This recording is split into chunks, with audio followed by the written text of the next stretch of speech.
देशभक्ति एक ऐसा एहसास जिससे दुनिया का कोई भी आम इंसान अछूता नहीं रह सकता है। यही कारण है कि लोग इस शब्द से जुड़ी हर चीज को एक अलग सम्मान और भावना से जोड़कर देखते हैं। फिर वो चाहे कोई दिन हो, प्रतीक हो, गीत हो या फिर कोई फिल्म, लोगों का प्यार और सम्मान इन सभी चीजों को बराबर मिलता है। हिंदी सिनेमा में समय समय पर लोगों की इसी सोच को देखते हुए कई देशभक्ति आधारित फिल्मों का निर्माण किया गया, जिनमें से कई फिल्मों को बॉलीवुड की कल्ट फिल्मों में गिना जाता है। आज के इस एपिसोड इस फिल्मी किस्से में हम फिल्म तिरंगा के बारे में बात करने वाले हैं, जो हिंदी सिनेमा की देशभक्ति फिल्मों में अपना अलग स्थान रखती है। गुजराती सिनेमा में 18 सुपरहिट फिल्में बनाने के बाद निर्देशक मेहुल कुमार ने बॉलीवुड का रुख किया और मरते दम तक के अलावा जंगबाज नाम से 2 फिल्मों का निर्माण किया। अपने करियर में लगातार सफलता प्राप्त करने वाले मेहुल कुमार बॉलीवुड में भी यह सिलसिला बरकरार रखना चाहते थे और इसलिए उन्होंने देशभक्ति जैसे हिट प्लॉट पर आधारित अपनी नई फिल्म तिरंगा का निर्माण शुरू कर दिया।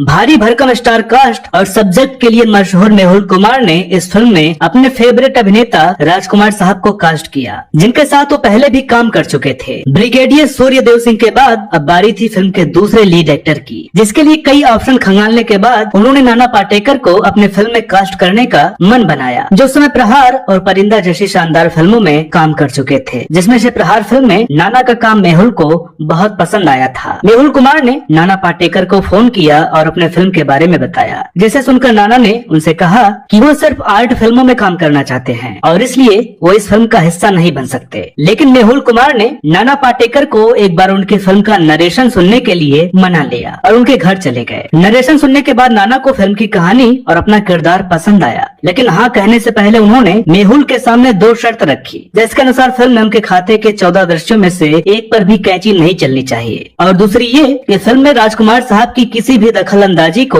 वो बर्दाश्त नहीं करेंगे। नाना पाटेकर ने मेहुल से कहा कि अगर राजकुमार साहब ने उनके काम में अड़चन डाली तो वो उसी समय फिल्म को छोड़कर चले जाएंगे। मेहुल कुमार ने नाना को आश्वस्त किया और कहा कि उनको एडिटिंग और राजकुमार साहब के चलते कोई भी परेशानी नहीं होगी। इसके बाद मेहुल ने राज साहब को फोन कर पूरी बात बताई, जिसे सुनकर राज साहब ने उन्हें भरोसा दिलाया कि उनकी वजह से मेहुल कुमार की फिल्म में कोई अड़चन नहीं आएगी। नाना पाटेकर और राजकुमार साहब को एक फिल्म में कास्ट करने की बात जब सिनेमाई लोगों के बीच फैलने लगी तो बहुत से लोगों ने मेहुल कुमार के लिए कहा था कि उन्होंने अपने पैर पर कुल्हाड़ी मारने का काम किया है, क्योंकि नाना पाटेकर और राजकुमार अलग अलग शख्सियतें हैं जिन्हें साथ लेकर कोई भी फिल्म पूरी नहीं हो सकती है। तिरंगा फिल्म में राजकुमार साहब और नाना पाटेकर के अलावा दीपक शिर्के ने भी काम किया था, जो विलन प्रहलाद गुंडा स्वामी के किरदार में हमें नजर आए थे। एक टिपिकल बॉलीवुड फिल्मों वाली सभी खासियतों को समेट रखने वाले इस किरदार को लोग आज भी पसंद करते हैं। एक हष्ट पुष्ट शरीर, भयानक शक्ल और दमदार आवाज वाले इस विलन की गिनती हिंदी सिनेमा के मशहूर खलनायकों में होती है। तिरंगा फिल्म की अन्य भूमिकाओं में सुरेश ओबराय, वर्षा उजगावंकर, फिरोज खान, आलोकनाथ, सत्येन कप्पू, डब्बू मलिक,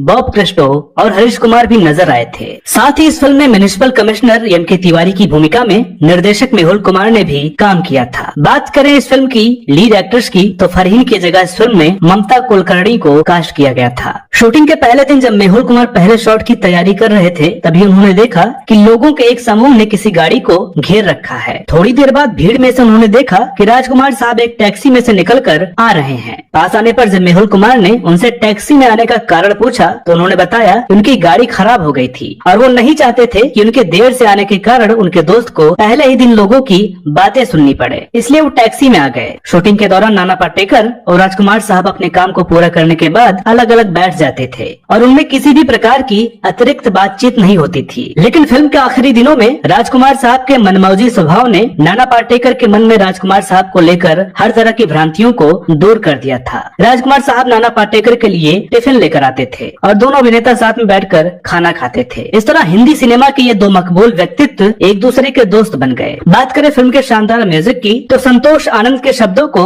लक्ष्मीकांत प्यारेलाल की जोड़ी ने संगीतबद्ध किया था। मोहम्मद अजीज, सुदेश भोसले, कविता कृष्णमूर्ति और साधना सरगम जैसे दिग्गज गायकों ने इन गानों को अपनी आवाज दी थी। 29 जनवरी 1993 को फिल्म इंडस्ट्री के लगभग सभी लोगों की आशाओं के विपरीत यह फिल्म 6 महीनों में बनकर रिलीज हो गई, जहाँ राजकुमार साहब और नाना पाटेकर की जोड़ी को दर्शकों ने बेशुमार प्यार दिया था, लेकिन उसी दौरान मुंबई पर आतंकवादियों का साया भी मंडरा रहा था। 12 मार्च 1993 के दिन मुंबई की 13 अलग अलग जगहों पर बम ब्लास्ट हुए, जिनमें से एक दादर में स्थित प्लाजा स्टूडियो भी था, जहां लगभग 881 लोग तिरंगा फिल्म देख रहे थे। इन 881 लोगों में से 10 लोगों का निधन हो गया था, तो वहीं 35 लोग घायल हो गए थे। 14 मार्च 1993 को इस घटना के मुख्य आरोपी असगर मुकादम और शाहनवाज कुरैशी को गिरफ्तार कर लिया गया और साल 2007 में इन्हें फांसी दे दी गई थी। साल 2004 में 1993 बम ब्लास्ट पर बनी अनुराग कश्यप की फिल्म ब्लैक फ्राइडे में इस घटना का जिक्र किया गया था, जिसमें नवाजुद्दीन सिद्दीकी ने अजगर का किरदार निभाया था। सभी मुश्किलों के बावजूद इस फिल्म ने उस साल रिलीज हुई बाजीगर सहित कई फिल्मों को टक्कर देते हुए